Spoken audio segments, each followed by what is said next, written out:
The following are extracts from the War Diary of the 4th Air Fleet, and from the personal diary of the commander of the 4th Air Fleet, Colonel General Wolfram von Richthofen.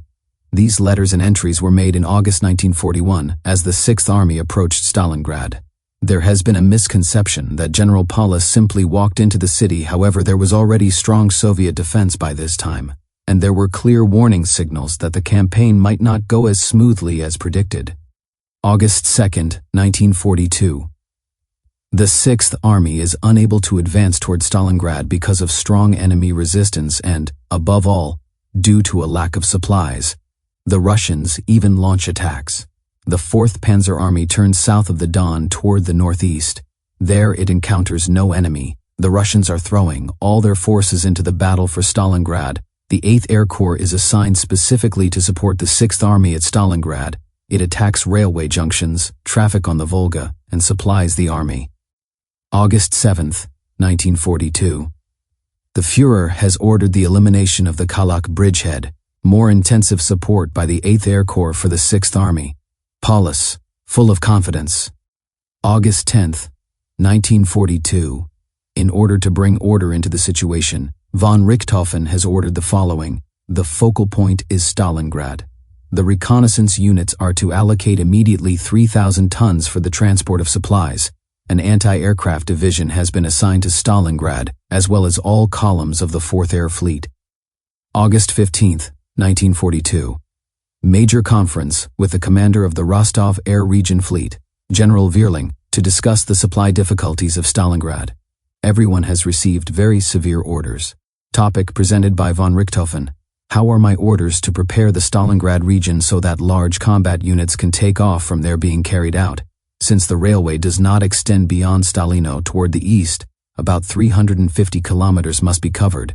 Therefore a very difficult problem, and also a very new one, because up to now large units have been supplied overland. The discussion was very heated. Everyone was highly surprised at what could be said and done. I felt great pity for them. August 20, 1942. Von Richthofen once again held a conference with General Paulus regarding the situation and his intentions for the future. No new attack before 23 August. Our principal mission is to annihilate enemy tanks. General Paulus is concerned about the left flank. August 21, 1942. Von Richthofen visited the 51st Army Corps. General von Seydlitz has ordered that new bridgeheads be established on the northern part of the right wing, from which the tanks are to be launched. Von Richthofen was at the observation and command post. Everything is proceeding well. The enemy is much weaker than had been suspected. The army always exaggerates the enemy's strength. The troops are exhausted. August 23, 1942. By surprise, the mobilization of all forces of the 4th Air Fleet by the 8th Air Corps has been ordered to be committed to the major offensive. They succeeded in completely paralyzing the enemy and in assisting Wiedersheim's tanks, which advanced 60 kilometers, almost without fighting. At 4 o'clock in the afternoon, the Volga was reached. August 25, 1942.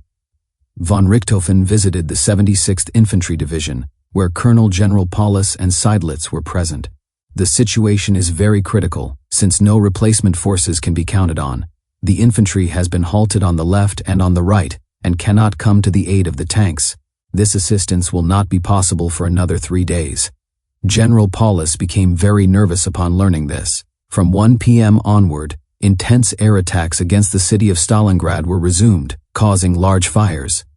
August 27, 1942.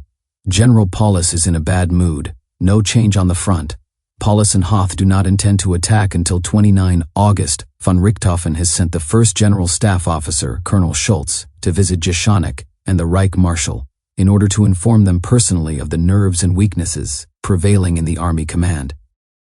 August 31, 1942. The advance in the Stalingrad region continues. September 2, 1942. The 6th Army and the 4th Panzer Army will finally link up tonight, 10 kilometers west of Stalingrad. September 10, 1942. The slow fighting for Stalingrad continues. September 13, 1942, von Richthofen personally was at 7:30 a.m. at the fighter airfield, 13 kilometers from Stalingrad, in the company of General von Richthofen intervened directly in the operations. Few successes at Stalingrad. September 16, 1942. Von Richthofen has once again visited the fighter airfield near Stalingrad.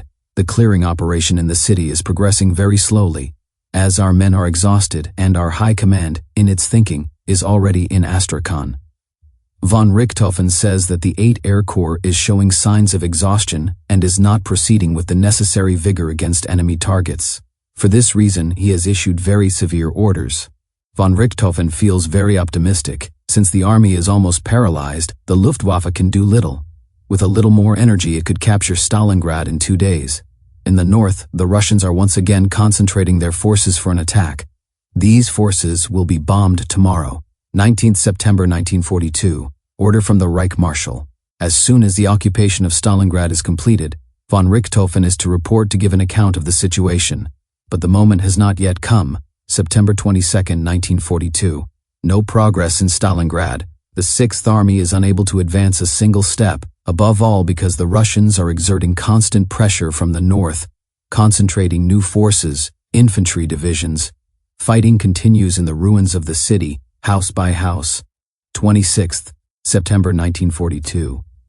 Today, notable progress has been made in Stalingrad. Hill 10705 to the north has been captured. The Russians are employing a great deal of artillery. Not a single Russian aircraft has been seen over Stalingrad, perhaps due to a lack of fuel. October 3, 1942. With Jeshenik, in Stalingrad. Command post of the 8th Air Corps. Prior reconnaissance flight over the front, much smoke and dust.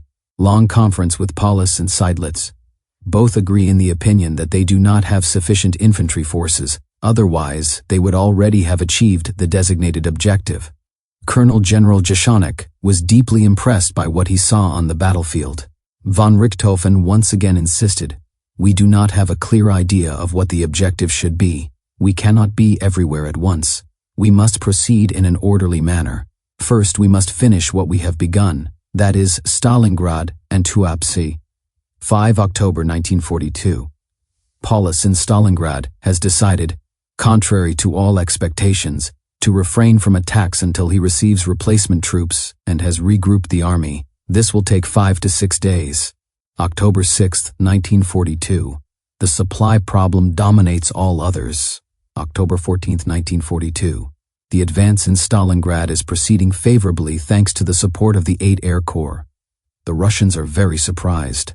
The tractor factory has been captured, and the Volga has been reached over a width of 3 kilometers. October 19, 1942. The situation in Stalingrad is very unclear. Apparently the divisions have submitted reports that are too optimistic. No one knows what to rely on. Everyone contradicts everyone else.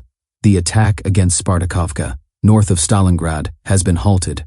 General Fiebig is close to despair. The infantry is not exploiting the attacks of his aircraft.